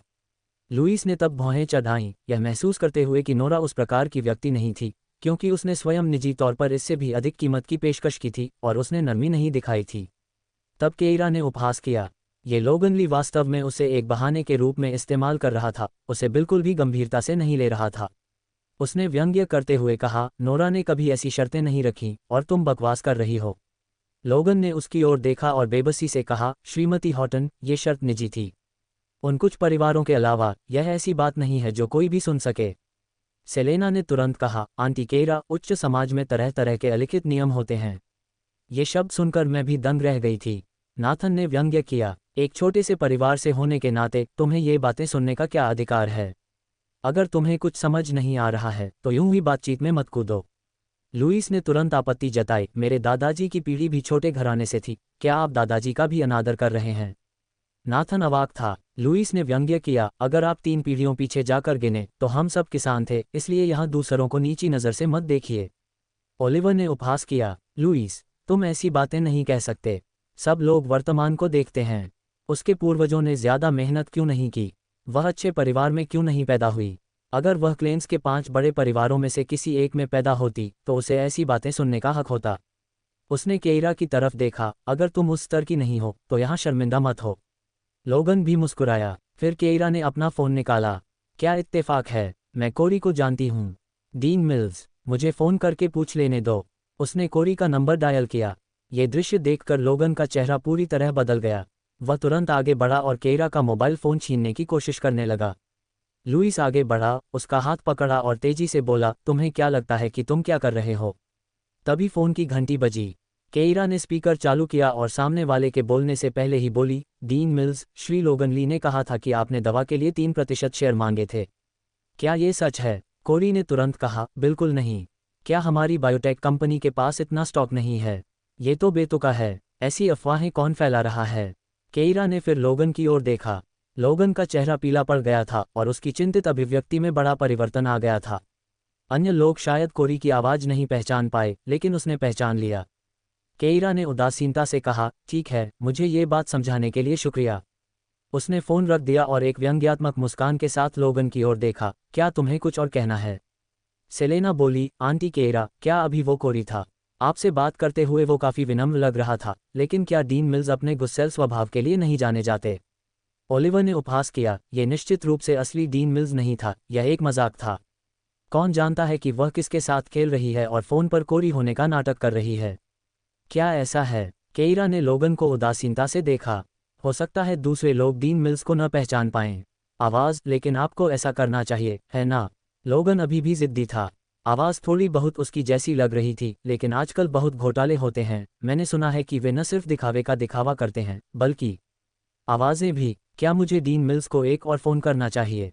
उससे अपनी पहचान साबित करने को कहूँ? केइरा ने फिर अपना फ़ोन निकाला। लोगन घबरा गया और तुरंत हाथ हिला दिया। इसकी ज़रूरत नहीं पड़ेगी। डीन मिल्स की आवाज़ बहुत खास है, अभी तो डीन मिल्स ही थे। सब ने उसकी ओर देखा। एक क्षण सोचने के बाद लोगन ने कहा, ठीक है, मैं मानता हूं कि 3% शेयर नोरा के लिए नहीं थे। उन्होंने और सेलेना ने एक दूसरे की आंखों में आंखें डालकर देखा और फिर साफ कहा, यह मेरे लिए था। इस बयान पर सभी लोग चौंक गए। ओलिवर ने पूछा, क्या? सेलेना बोली, लोगान, तुम क्या कह रहे हो? क्या कोई गलतफहमी है? लोगन ने कहा, कोई गलतफहमी नहीं है, मैं ही तो चाहता था, क्योंकि मैंने ही दवा चुराई थी। जैसे ही ये शब्द कहे गए, सभी लोग चौंक गए। लेकिन लोगन ने केइरा की ओर देखा और कहा, तुम कोई वैज्ञानिक शोधकर्ता नहीं हो और न ही हमारे उद्योग के बारे में कुछ जानती हो। क्लांस रिसर्च इंस्टीट्यूट में नोरा के अधीन काम करना हर किसी का सपना होता है। मैंने इस संस्थान में प्रवेश पाने के लिए बहुत प्रयास किया। हालांकि मैं अपनी चचेरी बहन और मिस सेलेना के अनुरोधों को अस्वीकार नहीं कर सका, खासकर जब ये श्रीमती हॉटन के जीवन से जुड़ा था। लोगन ने सेलेना की तरफ देखा। लेकिन मैंने ड्रग चुराई है और बाद में इस गलती को छुपाने के लिए मुझे बहुत सारा पैसा चाहिए होगा और शायद इसे छुपाना नामुमकिन भी हो, क्योंकि मैं पकड़ा भी जा सकता हूं और नौकरी से निकाला भी जा सकता है। इंडस्ट्री में मेरी प्रतिष्ठा बर्बाद हो जाएगी। मैंने अपना पूरा जीवन वैज्ञानिक अनुसंधान में बिताया है और अगर मैं इसे जारी नहीं रख पाया तो मुझे कभी संतुष्टि नहीं मिलेगी। ये 3% शेयर मुझे ये सुनिश्चित करने के लिए दिए गए हैं कि मैं भविष्य में अपना खर्च उठा सकूं। सेलेना तुरंत समझ गई कि उसका क्या मतलब था। उन 3% शेयरों के लिए उसने अनुरोध किया था और लोगन से यह मान करवाना हॉटन परिवार पर दबाव बनाने का एक तरीका था। सेलेना ने झट से कहा, लोगान, तुमने सचमुच बूढ़ी मिसेज हॉटन के लिए अपना भविष्य कुर्बान कर दिया है। मुझे सच में समझ नहीं आ रहा कि मैं अपना आभार कैसे व्यक्त करूं। लोगन ने हाथ हिलाया, इसका जिक्र मत करो। फिर उसने लुईस की ओर देखा। बूढ़ी मिसेज हॉटन की जिंदगी के बदले 3% शेयर, तुम इसे खरीदोगे या नहीं? अगर नहीं, तो मैं और दवा नहीं लाऊंगा और बाकी 3 खुराकों की भरपाई का कोई रास्ता ढूंढ लूंगा। इन्हें बूढ़ी मिसेज हॉटन के लिए एक तोहफा समझो। सेलेना ने जल्दबाजी का दिखावा तो किया, लेकिन उसके नतीजे भी बताए। लेकिन लोगन, क्या तुमने नहीं कहा था कि अगर हम दवा शुरू करते हैं तो हमें पूरा कोर्स पूरा करना होगा? अगर इसे बीच में ही रोक दिया गया तो मरीज की हालत बहुत तेजी से बिगड़ सकती है। लोगन ने कहा, बिल्कुल। बूढ़ी श्रीमती हॉटन के पास पहले सिर्फ 1 या 2 महीने बचे थे, लेकिन अगर अब दवा बंद कर दी जाए तो उनके पास सिर्फ 1 या 2 हफ्ते ही बचे होंगे। ये सुनकर नाथन के चेहरे का रंग बदल गया। उसने बूढ़ी श्रीमती हॉटन की ओर देखा। मिस्टर हॉटन की आंखों में तुरंत आंसू भर आए। बूढ़ी मिसेज हॉटन के बारे में बुरी खबर सुनकर उन्हें पता था कि अब ज्यादा समय नहीं बचा है, लेकिन उन्होंने यह उम्मीद नहीं की थी कि यह इतना कम होगा। उन्होंने कहा, ये दवा खरीदो, हमें इसे खरीदना ही होगा। अगर तुम सब शेयर नहीं बेचोगे तो मैं बेच दूंगा। श्री हॉटन के पीछे खड़े लोग चिल्लाए, पिताजी। वे स्पष्टतः ऐसा करने के लिए तैयार नहीं थे।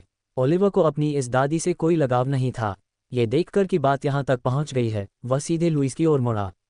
लुईस, जब से सेलेना को मिस्टर लोगनली मिले हैं, परिवार की पहली शाखा ने दादी के प्रति अपना फर्ज निभाया है। मैं सचमुच 3% शेयर नहीं दे सकता। अब ये तुम पर निर्भर है कि तुम दादी को बचाना चाहते हो या नहीं। सभी की निगाहें तुरंत एक साथ लुईस की ओर मुड़ गईं।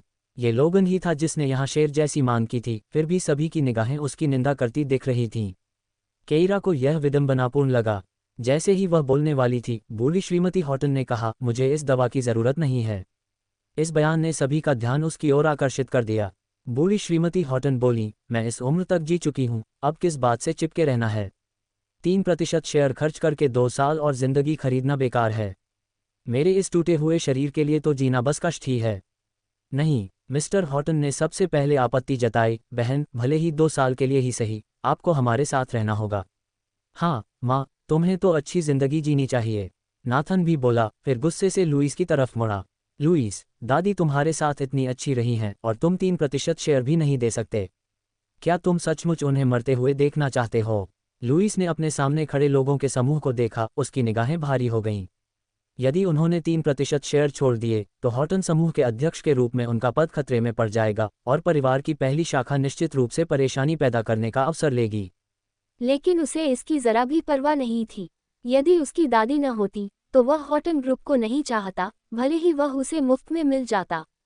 क्या ये शेयरों का मात्र 3% था? उसने कहा, मैं नहीं। केइरा ने उसे बीच में ही टोक दिया और दृढ़ता से उसके सामने आ गई। शेयर चाहिए? बिल्कुल नहीं, हम नहीं देंगे। नाथन गुस्से से आग बबूला हो गया, क्या कहा तुमने? कृतघ्न कमीने। इस बार मिस्टर हॉटन भी नाराज हो गए। लुईस की बीवी, तुमने तो मुझे बहुत निराश किया। अगर तुम नहीं दोगी तो मैं दूंगा। ये सुनकर ओलिवर के चेहरे पर खुशी की झलक दिखाई दी। लुईस के पास 53% शेयर होने का कारण यह था कि श्री हॉटन ने श्रीमती हॉटन के प्रति सम्मान के कारण अपने शेयरों का प्रबंधन लुईस को सौंप दिया था। चाहे शेयर किसी ने भी दिए हों, उनकी हिस्सेदारी समान होगी। लेकिन ये सुनकर केइरा ने कहा, आपको देने की ज़रूरत नहीं है।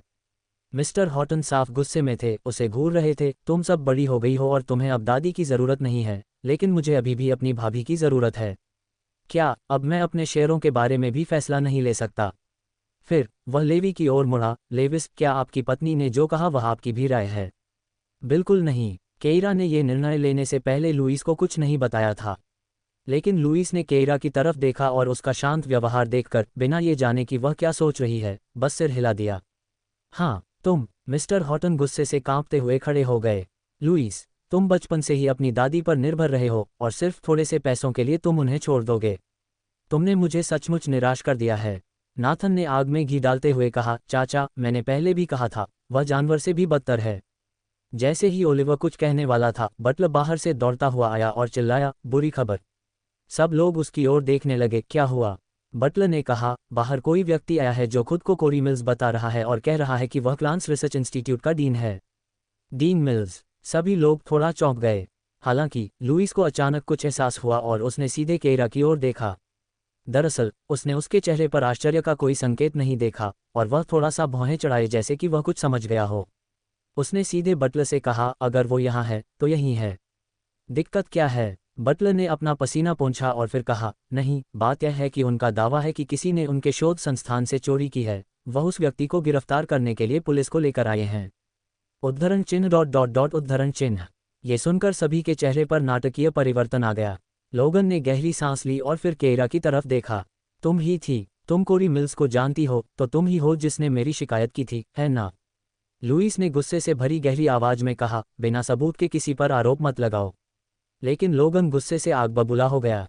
दवा मेरे नियंत्रण में है और हमेशा तिजोरी में बंद रहती है। डीन मिल्स और मेरे अलावा कोई भी इसे नहीं खोल सकता। चूंकि डीन मिल्स इस समय ओशनियन में है, तो उसे कैसे पता चलेगा जब तक कि वह उसे बताए नहीं। उसके बाद लोगन ने केयरा की तरफ देखा। अगर मैंने ड्रग चुराई भी थी तो वो बूढ़ी मिसेस हॉटन के लिए थी। क्या तुम सब शेयर देने से बचना नहीं चाहती? तो चलो अच्छे रिश्ते बनाकर अलग हो जाते हैं। मेरी शिकायत क्यों कर रही हो? सेलेना ने भौहें चढ़ाईं। उसने कहा, और किस लिए? उसे डर है कि मेरे दूसरे परदादा शेयर बांट देंगे। इस तरह किसी को शेयर बांटने की जरूरत नहीं पड़ेगी। कितना सुविधाजनक है। उसने चुपचाप आह भरी और लुइस और केयरा की तरफ देखा। चाचा चाची, रिसर्च इंस्टीट्यूट में दवाओं पर सख्त नियंत्रण है।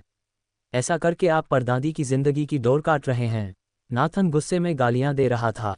लुइस, कमीने कमीने, अगर लोगन ने भी कानून तोड़ा था तो वो तुम्हारी दादी के लिए था। एक बाहरी आदमी तुम्हारी दादी के लिए इतनी हद तक जा चुका है, तुम्हारा क्या? क्या किसी कुत्ते ने तुम्हारी ज़मीर खा ली? ओलिवर ने तब अशुभ भाव से कहा, पिताजी, मुझे लगता है कि शायद लुइस को इस बारे में पता नहीं था। शायद ये सब उसकी पत्नी द्वारा रचा गया था। ये शब्द सुनकर नाथन और भी भड़क गया। लुइस, तुम्हें इसके बारे में पता है या नहीं? अगर तुम्हें नहीं पता और ये सब तुम्हारी पत्नी की करतूत है तो उसे अभी यहीं तलाक दे दो। हम, हॉटन परिवार, उसके जैसी बदतमीज बहू नहीं चाहते। केयरा ने कुछ नहीं कहा, बस लुइस की ओर देखा। वह दूसरों के साथ व्यवहार नहीं करना चाहती थी, लेकिन लुइस को कुछ बातें समझानी जरूरी थीं। वह अभी बोलने ही वाली थी कि उसने देखा कि लुइस उसके सामने आया और बोला, ये हमारा संयुक्त निर्णय था। केयरा दंग रह गई। उसने कभी उम्मीद नहीं की थी कि लुइस उस पर इतना भरोसा करेगा। ये सुनकर वह आश्चर्यचकित हो गई, फिर भी उसके होठों पर धीरे धीरे मुस्कुराहट आ गई। लुइस की बातें सुनकर मिस्टर हॉटन ने अपना बेत उठाया और उस पर प्रहार करने का लक्ष्य बनाया। कृद्धन प्राणी, लुइस, तुम कृद्धन पुत्र, मैं तुम्हें मार डालूंगा। लुइस ने अपने दादाजी के वार को नहीं टाला, क्योंकि वह वृद्ध व्यक्ति थे, और यदि वह टालते तो वृद्ध व्यक्ति की पीठ में चोट लग सकती थी और यह विनाशकारी हो सकता था। बेत उस पर लगने ही वाला था कि केयरा आगे बढ़ी और उसे पकड़ लिया। मिस्टर हॉटन ने उसे घूरा। उनका बूढ़ा चेहरा क्रोध से जुरीदार हो गया और चिल्लाए, तुम क्या कर रही हो? केयरा ने आह भरी, दादाजी, चीजें वैसी नहीं है जैसा आप सोच रहे हैं। डीन मिल्स को अंदर आने दीजिए, मैं वादा करती हूं कि कोई ना कोई मोड़ जरूर आएगा। लेकिन मिस्टर हॉटन गुस्से से चिल्लाए, अब क्या मोड़ आ सकता है? पुलिस आ गई है और मिस्टर ली को ले जाएगी। दवा का क्या होगा? क्या हमें उसे छिपा देना चाहिए? लोगन ने व्यंग्य किया, अगर तुमने दवा छिपा भी दी तो बाकी का क्या? मैं तो लाया ही नहीं। इसके बाद मिस्टर हॉटन ने मेज पर हाथ पटकते हुए कहा, लुइस, केयरा, तुम इतनी मूर्ख कैसे हो सकती हो? हालांकि बूढ़ी श्रीमती हॉटन ने कहा, जीजा जी, उन्हें डांटना बंद कीजिए। लुइस और केयरा उस तरह के बच्चे नहीं हैं। उन्हें ऐसा करना ही था। नाथन ने व्यंग्य किया, माँ, ऐसे समय में उसे 20% से ज्यादा शेयर देने के बावजूद वह 3% भी देने को तैयार नहीं है। आप अब भी उसके पक्ष में कैसे बोल सकती हैं? ओलिवर ने डरावने स्वर में कहा, दादी, असल में अगर लुइस सचमुच उन शेयरों को देने को तैयार नहीं है तो मैं आपकी मदद करने को तैयार हूं। बस अफसोस की बात है कि अब पुलिस भी इसमें शामिल है। हमारे पास वह मौका भी नहीं है। जब वे बातचीत कर रहे थे, बटलर पहले ही डीन मिल्स और पुलिस अधिकारियों को अंदर ले जा चुका था। अंदर आते ही कोरी ने सीधे लोगन को घूरा। देखो लोगन, मैंने तुम पर इतना भरोसा किया था कि कॉब परिवार का दूर का रिश्तेदार होने के नाते तुम्हें किसी से कोई खतरा नहीं होगा। फिर भी तुमने मेरा भरोसा तोड़ दिया। कल केयरा ने जो कहा उसे सुनने के बाद उन्होंने सोचा कि यह एक गलतफहमी थी और वे रात में ही क्लैंस के पास वापस आ गए। लेकिन जब उन्होंने वह तिजोरी खोली जिसमें दवाएं रखी हुई थीं, तो उन्होंने पाया कि 50 खुराकों का पूरा बैच गायब था। वह उसी समय पूरी तरह से भयभीत हो गया। वह नोरा को स्पष्टीकरण देने के लिए रातों रात वापस आ गया। ये सुनकर लोगन ने तुरंत कहा, डीन मिल्स, मुझे समझाने दो। मैंने ये किसी को बचाने के लिए किया था। इसमें समझाने के लिए कुछ भी नहीं है। अधिकारी, सबूत ठोस हैं, इसे ले जाए, कोरी ने आदेश दिया। नोरा के सामने कोरी ने जरा भी हिचकिचाहट नहीं दिखाई। चोरी हुई दवाओं की कीमत अथाह है। पुलिस ने हमें मूल्यांकन करने को कहा है। दवाएं अभी बाजार में नहीं आई हैं, इसलिए कोई कीमत तय नहीं की गई है। ये बात वास्तव में केयरा को सुनाने के लिए थी। केयरा ने नाक भान सिकोड़ी। अभी तो मिस्टर ली 3% शेयर मांग रहे थे। जरा देखूं तो। हॉटन ग्रुप के 3% शेयर कितने अरब डॉलर के हैं? उसने अपना सिर घुमाकर लुइस की ओर देखा। लुइस ने साथ में खेलते हुए कहा, ये लगभग। नहीं नहीं, लोगन घबरा गया। अब उसके अपराध का फैसला ड्रग्स की कीमत के आधार पर होगा। अगर वह सचमुच अरबों की होती तो उसे उम्रकैद की सज़ा हो सकती थी। उसने सीधे सेलेना की ओर देखा और चिल्लाया, मैंने 3% शेयर नहीं मांगे थे, वही तो चाहती थी। मैंने एक पैसा भी नहीं लिया, मैं तो बस कोब परिवार के लिए कुछ करना चाहता था।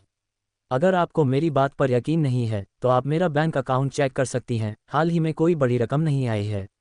वह कथन सत्य था। कोब परिवार का दूर का रिश्तेदार होने के नाते वह इस घटना का उपयोग उनके साथ अपने संबंधों को मजबूत करने के लिए कर सकता था, जिसका भविष्य में मूल्य अथाह था। उसके शब्दों से सेलेना का चेहरा पीला पड़ गया। सेलेना की सारी साजिशों का पर्दाफाश होते देख केयरा आखिरकार संतुष्ट हो गई। उसने मजाक उड़ाया, अच्छा चलो, ड्रग्स रिलीज होने के बाद बाजार की कीमत का 100 गुना हिसाब लगाते हैं। जो क्लिनिकल दवाएं जारी नहीं की गई हैं वे निश्चित रूप से बाजार में उपलब्ध दवाओं की तुलना में अधिक महंगी हैं। कोरी ने समझ लिया और पुलिस को एक आंकड़ा बताया जो बहुत अधिक नहीं था, अधिक से अधिक। इसके लिए लोगन को 2 से 3 साल की जेल हो सकती थी। लेकिन उद्योग जगत में लोगन की प्रतिष्ठा पूरी तरह से बर्बाद हो गई और जेल से बाहर आने के बाद वह कभी भी शोधकर्ता नहीं बन पाया। यह उसकी सबसे बड़ी सज़ा थी। लोगन को पुलिस जल्द ही ले गई, केवल हॉटन परिवार के सदस्य ही वहां रह गए। बूढ़ी मिसेज हॉटन ने व्यंग्य किया, तो लोगन बिल्कुल नासमझ नहीं था, बल्कि सेलेना पैसे चाहती थी। ये क्या है? जब परिवार की पहली शाखा मेरे लिए दवा ढूंढ रही है तो क्या हमें पैसों के मामले में इतना स्पष्ट होना जरूरी है? सेलेना कागज की तरह पीली पड़ गई। ओलिवर ने शर्माते हुए मुस्कुराया और फिर बोला, दादी, क्या आप अब भी हमें ही दोष दे रही हैं? कोई बात नहीं, सेलेना ने आपके लिए दवा ढूंढ ली है।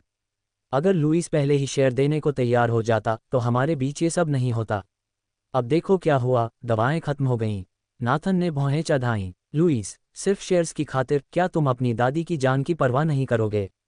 तुम सच में बेरहम और निर्दयी हो। तुम बेरहम और बेवफा हो। मेरा ऐसा बेटा नहीं है। मिस्टर हॉटन ने भी अपनी बेद जमीन पर पटक दी, सचमुच बहुत चिंतित और परेशान। लुइस, अगर तुम्हें पता भी था कि ये एक जाल है, अगर तुम्हें पता भी था कि ये पहली शाखा की साजिश है, तो क्या इतना निर्दयी होने की जरूरत थी? अब हम क्या करें? दवाइयाँ खत्म हो गई हैं, तुम अपनी भाभी को क्या जवाब दोगे? लुइस ने इन आरोपों का कोई जवाब नहीं दिया, बल्कि आत्मविश्वास से केयरा की ओर देखा। दरअसल अगले ही पल उसने शांति से कहा, किसने कहा कि दवाएं खत्म हो गई हैं? क्या वे अब वितरित नहीं की गई हैं? जैसे ही उसने ये कहा, सभी लोग उसकी ओर देखने लगे। मिस्टर हॉटन ने तुरंत कहा, आपका क्या मतलब है? क्या क्लांस की दवा अब खरीदी और बेची जा सकती है? बिल्कुल नहीं। ओलिवर ने राहत की सांस ली। अगर इसे खरीदा नहीं जा सकता तो तीसरी दवा तो पुलिस ने पहले ही तस्करी के सामान के तौर पर ले ली है, तो और दवा कहाँ से आएगी? फिर केयरा ने कोरी की ओर देखा। वह वास्तव में कोई बहाना नहीं बना पाई थी और उसे ये भी नहीं पता था कि स्थिति के बारे में क्या कहना है, इसलिए उसने अब तक इस मुद्दे को उठाने से परहेज किया था। लेकिन कोरी स्थिति को संभालने में सक्षम था। दरअसल कोरी मुस्कुराते हुए तुरंत आगे बढ़ा और उसे निराश किए बिना उसने बात शुरू की। बात यह है, मिस ऑल्सेन ने पहले ही श्रीमती हॉटन का मेडिकल केस हमारे संस्थान में जमा कर दिया था। सच कहूं तो 86 साल के बुजुर्ग के लिए ज़्यादा दवाइयां लेना ज़्यादा असरदार नहीं होता और वे ज़्यादा से ज़्यादा 2 साल ही जीने की उम्मीद कर सकते हैं। आमतौर पर हम उस उम्र के किसी व्यक्ति को जगह नहीं देते। लेकिन कोरी ने आगे कहा, देखो, मिस ऑल्सेन के पास मेरा नंबर है और वो मुझे रोज़ फ़ोन करती थी, गंभीरता से, भावुक शब्दों में। ऐसे उत्कृष्ट गुणों वाले व्यक्ति से मिलना दुर्लभ है। मिस ऑल्सेन बहुत ही सौम्य और गुणी हैं और मुझे यकीन है कि वो एक अच्छी पत्नी और प्यारी माँ हैं। उद्धरण चिन्ह ... उद्धरण चिन्ह। केयरा ने जब देखा कि वह लगातार बोल रहा है और आगे भी बोलने वाला है तो अचानक खांसने लगी और उसे सतर्क दृष्टि से देखा। कोरी ने तुरंत इशारा समझ लिया और तुरंत भाषण बीच में ही रोक दिया। संक्षेप में, मैं मिस ऑल्सेन से बहुत प्रभावित हुआ, इसलिए मैंने नोरा से एक अनुरोध किया। नोरा को 86 साल के किसी व्यक्ति का अध्ययन करना महत्वपूर्ण लगा और इसलिए हमारे संस्थान ने बूढ़ी श्रीमती हॉटन को एक स्थान देने का फैसला किया। इस बयान से सभी की आंखें आश्चर्य से चौड़ी हो गईं। मिस्टर हॉटन को विशेष रूप से अविश्वास हुआ। उन्होंने केयरा की ओर देखा और तुरंत अजीब तरीके से कहा, केयरा, ये तो तुमने पहले क्यों नहीं कहा? मैंने तो तुम्हें गलत समझा था। पता चला कि तुम इतनी दूर चली गईं। केयरा ने कुछ नहीं कहा। कुआं, इससे पहले कि कोरी ने बताया कि यही कारण था, वह खुद भी नहीं जानती थी कि वह क्या कहानी गढ़ेगा। बूढ़ी श्रीमती हॉटन ने तुरंत कहा, जीजा जी, मैंने आपसे कहा था कि आप बहुत आवेगी हैं। केयरा मेरी पोती है जिससे मैं सबसे ज़्यादा संतुष्ट हूँ। वह मुझे कभी नुकसान नहीं पहुँचाएगी। मिस्टर हॉटन उसके पास बैठ गए। अब मुझे सच में यकीन हो गया। भाभी, आपने लुइस के लिए एक अच्छी पत्नी ढूंढ ली है। वे दोनों खिलखिलाकर हंसने लगे। इस बीच ओलिवर और नाथन ऐसे लग रहे थे जैसे उनके चेहरे लोहे के बने हों। लुइस ने उन्हें घूरते हुए कहा, पिताजी, बड़े भाई, अभी अभी आपने कोई स्पष्टीकरण नहीं सुना और केयरा को कोस रहे थे। क्या अब समय नहीं आ गया है कि आप उससे माफ़ी मांगें? नाथन का गला रुंध गया। ओलिवर ने आह भरी, लुइस, अगर तुम लोगों ने शुरू से ही चीज़ें साफ साफ समझा दी होती तो सबको गलतफहमी से बचाया जा सकता था। यह अच्छी बात है कि केयरा को जगह मिल गई, लेकिन इसे क्यों छिपाया? क्या फ़ायदा था? नाथन ने तुरंत बहाना बनाते हुए ठंडी खींच भरी। ठीक है, क्या तुमने जानबूझकर साफ साफ जवाब नहीं दिया? अगर तुम्हें स्लॉट मिला है तो बता दो। इतनी गोपनीयता क्यों? हमारे साथ खेल खेलना क्या मजाक है? क्या यह उन पर दोष मरने जैसा था? केयरा अवाक रह गई, लेकिन फिर लुइस ने सेलेना की तरफ देखा। अगर हमने ऐसा न किया होता तो मुझे कैसे पता चलता कि तुम्हारी प्यारी पोती, मेरे बड़े भाई की नाजायज़ बेटी, अभी भी विरासत में हिस्सा पाने के ख्याल रखती है? केयरा ने सहमति में सिर हिलाया। सेलेना, अगर तुम हिस्सा चाहती हो तो कह दो। इतनी गोपनीयता क्यों? क्या अपने पिता और दादा के साथ खेल खेलना मज़ेदार है? नाथन हक्का बक्का रह गया। वे शब्द इतने परिचित क्यों लग रहे थे? ओलिवर ने भी अपना जबड़ा तान लिया। सेलेना को बहुत अपमानित महसूस हुआ, लेकिन उसने जल्दी से खुद को संभाला, सिर झुकाया और फूट फूट कर रोने लगी। मैं कॉब परिवार में शादी करने वाली हूँ, लेकिन मेरे परिवार ने मेरे लिए दहेज की तैयारी नहीं की है। मुझे बहुत शर्मिंदगी महसूस हो रही है। और अब ली को मैंने फंसा लिया है। मुझे समझ नहीं आ रहा कि कॉब परिवार को कैसे समझाऊं। भूल जाओ, इस शादी का मतलब था अपनी औकात से ऊपर उठना। तो मैं शादी नहीं करूंगी। ये शब्द छोड़कर उसने शर्म और आक्रोश का भाव बनाया, अपना चेहरा ढक लिया और रोते हुए बाहर भाग गई। नाथन ने चिंतित होकर कहा, वह शादी कैसे नहीं कर सकती? ओलिवर, जाकर सेलेना को दिलासा दो। हॉटन परिवार और कॉब परिवार के बीच विवाह के लिए यह एक बेहतरीन अवसर है। उससे कहो कि परिवार के शेयर उसके लिए जरूर तैयार होंगे। ओलिवर अपनी बेटी की बहुत परवाह करता था और इसके अलावा उसकी वापसी के बाद से उसने लुइस और केयरा को दबा दिया था। कम से कम आज से पहले तो वह बूढ़ी श्रीमती हॉटन के आंगन पर भी नियंत्रण करने में कामयाब हो गई थी। इसलिए वह तुरंत उसके पीछे भागा। लुइस और केयरा ने एक दूसरे को देखा और फिर मिस्टर हॉटन और बूढ़ी मिसेज हॉटन को बातचीत करने के लिए छोड़ दिया और सेलेना के पीछे बाहर चले गए। जैसे ही वे बाहर निकले, उन्होंने देखा कि सेलेना सिसकते हुए कमरे में अपना सामान समेट रही है, मानो उसके साथ बहुत बुरा हुआ हो, और ओलिवर से कह रही है, पिताजी, मैं अब और यहाँ नहीं रह सकती। मैं अभी यहाँ से जा रही हूँ। ये कहने के बाद उसने 2 बड़े सूटकेस उठाए और बाहर जाने लगी। लेकिन लुइस और केयरा ने उसे रोक दिया। सेलेना ने उन्हें दयनीय नज़रों से देखा। अंकल लुइस, आंटी केयरा, मैं गलत थी। क्या अब मेरा जाना काफ़ी नहीं है? क्या मुझे भी घुटने टेक कर माफ़ी मांगनी होगी? केयरा ने कहा, यह आवश्यक नहीं है। सेलेना ने तुरंत अपना सिर झुका लिया और उनके बीच से जाने के लिए मुड़ गई। लेकिन एक बार फिर केयरा ने उसे रोक दिया। सेलेना हैरान थी और उसने केयरा को ये कहते सुना, तुम जा सकती हो, लेकिन दादी की चीज़ें पीछे छोड़ दो। सेलेना हैरान रह गई। उसकी आंखों में द्वेष की झलक दिखाई दी। उसने जानबूझकर पीड़ित पक्ष की भूमिका निभाते हुए बाहर निकलने की कोशिश की थी, यहाँ तक कि जल्दी से अपना सामान भी उठाया था जो उसने पहले ही पैक कर लिया था, और वह सब कुछ उन चीज़ों को लेने के लिए किया था जो उसने बूढ़ी श्रीमती हॉटन के पास से चुराई थीं। लेकिन उसे उम्मीद नहीं थी कि उन्हें पता चल जाएगा। दयनीय नज़रों से उसने केयरा की ओर देखा। आंटी केयरा, मुझे समझ नहीं आ रहा आप क्या कह रही हैं। ये सूटकेस मेरे ही सामान से भरा है। मुझे पता है कि आप मुझे पसंद नहीं करती, लेकिन क्या आप सचमुच मेरे सामान की तलाशी लेंगी?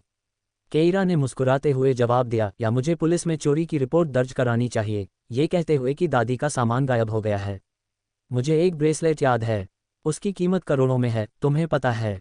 सेलेना ने मुस्कुराते हुए अपनी मुट्ठियां भींच लीं। आह, माफ़ करना, शायद मैंने गलती से इसे सूटकेस में रख दिया होगा। फिर उसने सूटकेस खोला। उसमें रखी सामग्री को पूरी तरह दिखाने की हिम्मत न जुटा पाने के कारण उसने चुपके से कंगन निकाल लिया। उसी समय फियोना वापस लौटी और छोटे पिल्ले को पशु चिकित्सक के पास ले गई। केयरा ने तुरंत आवाज़ लगाई, फियोना, तुम दादी माँ की चीज़ों से परिचित हो। आओ और मिस सेलेना की मदद करो ताकि वह गलती से दादी माँ की चीज़ें फिर से अपने सूटकेस में न रख लें। ये सुनते ही फियोना की आंखें चमक उठीं। अपनी पुरानी निराशा को झटकते हुए वह विजयी भाव से आगे बढ़ी। मिस सेलेना, कृपया अपने सूटकेस खोलिए। सेलेना हक्की बक्की रह गई। केयरा हाथ जोड़े दूर से देख रही थी।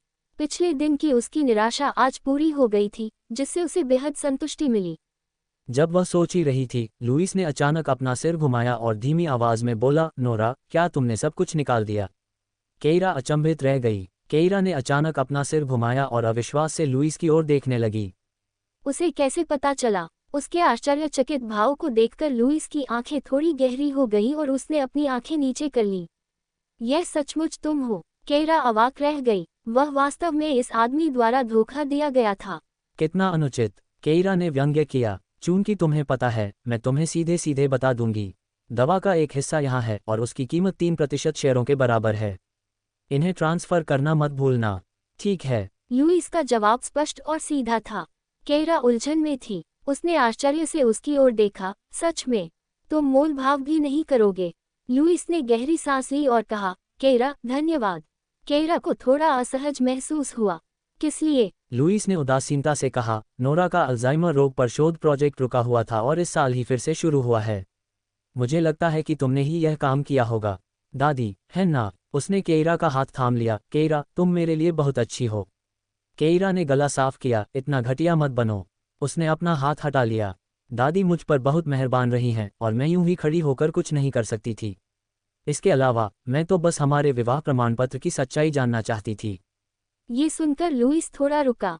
मूलतः उनका इरादा इसकी उचित जांच करने का था, लेकिन तब से इतना समय बीत चुका था कि पिछली घटनाओं का कोई निशान नहीं बचा था और वह लगभग इसे भूल ही गया था। उसने पूछा, क्या दादी को याद है? हाँ, उसे याद आया। केइरा ने भौहें चढ़ाईं। वाह, कमाल की दवा है ना? प्रभावशाली। लुइस उसके व्यवहार से खुश था, लेकिन फिर उसे अचानक चिंता हुई कि कहीं सच्चाई उनके रिश्ते को नुकसान न पहुंचा दे। वह एक क्षण के लिए हिचकिचाया और फिर पूछा, क्या ये बात अब भी तुम्हारे लिए महत्वपूर्ण है कि हमारी शादी के बाद वास्तव में क्या हुआ था? केइरा चौंकी। बेशक, यह महत्वपूर्ण है। विवाह प्रमाण पत्र प्राप्त करने के लिए दोनों पक्षों की उपस्थिति आवश्यक थी और चूंकि दोनों की मानसिकता सामान्य थी, इसलिए किसी के हस्तक्षेप का प्रश्न ही नहीं उठता था। उनके लिए खड़े हो जाओ। उस समय आखिर हुआ क्या था? क्या उनके खिलाफ साजिश रची गई थी? इसके अलावा केइरा की खास पहचान को देखते हुए क्या ये हो सकता है कि नोरा की पहचान उजागर हो गई हो? क्या कोई हॉटन परिवार का इस्तेमाल करके उसके खिलाफ साजिश रच रहा था? उसकी सोची हुई नज़र देखकर लुइस का दिल बैठ गया। तो क्या तुम अब भी तलाक लेना चाहती हो? उन्होंने अभी तक सबसे ज़रूरी मुद्दे पर चर्चा नहीं की थी। हालांकि लुइस ने सार्वजनिक रूप से केइरा की पहचान स्वीकार कर ली थी, लेकिन उसने कभी भी शाश्वत प्रेम की कोई बड़ी कसम नहीं खाई थी। लुइस थोड़ा घबराया हुआ था। ये सुनकर केइरा भी थोड़ा रुकी। दरअसल उसने लंबे समय से तलाक के बारे में नहीं सोचा था। सैमुअल कंपनी के सार्वजनिक होने की बात को लगातार आगे बढ़ा रहे थे। कंपनी के सार्वजनिक हो जाने के बाद अध्यक्ष के रूप में उनकी भूमिका का मतलब था कि वे आसानी से तलाक नहीं ले सकती थीं। केइरा खांसने लगी, फिर उससे पूछा, तुम्हारा क्या हाल है? लुइस को समझ नहीं आया कि क्या जवाब दे। वह दादी को 1 महीने के लिए फंसाने के लिए उनका इस्तेमाल कर सकता था, लेकिन अगर उनके बीच कोई वास्तविक भावना नहीं थी, तो वह उन्हें जीवन भर के लिए फंसा नहीं सकता था। विशेषकर उन रहस्यों की परतों के साथ जो उसने छुपा रखे थे। ये तथ्य कि वह नोरा थी, अविश्वसनीय रूप से चौंकाने वाला था। लुइस ने कहा, बेशक, मैं नहीं चाहता। क्या? केइरा ने उसे स्पष्ट रूप से नहीं सुना। लुइस अपनी बात दोहराने ही वाला था कि केइरा का फोन बज उठा। उसने उसे उठाया और देखा कि जिस खूबसूरत अंकल को उसने कल जोड़ा था, उन्होंने उसे एक संदेश भेजा था। बेटी, कल तुमने जो तरकीब बताई थी, वो काम नहीं कर रही है। केइरा हंसे बिना न रह सकी। क्या हुआ? उस आदमी ने लिखा, मैंने फूल भेजे, लेकिन उसने फिर भी मुझे अनदेखा कर दिया। क्या मुझे कुछ और भेजना चाहिए? कुछ सोचने के बाद केइरा ने लुइस की ओर सिर घुमाया और पूछा, अगर तुमने मुझे गुस्सा दिलाया तो तुम मुझे कैसे मनाओगे? लुइस उलझन में था। विचार करने के बाद उसने कहा, माफ़ी मांगूं। अगर आप मुझे माफ़ नहीं करेंगे तो मैं आपके दरवाजे के बाहर इंतज़ार करता रहूंगा। केइरा को समझ नहीं आ रहा था कि क्या कहे। यह निश्चित रूप से एक बुजुर्ग के लिए उचित नहीं होगा।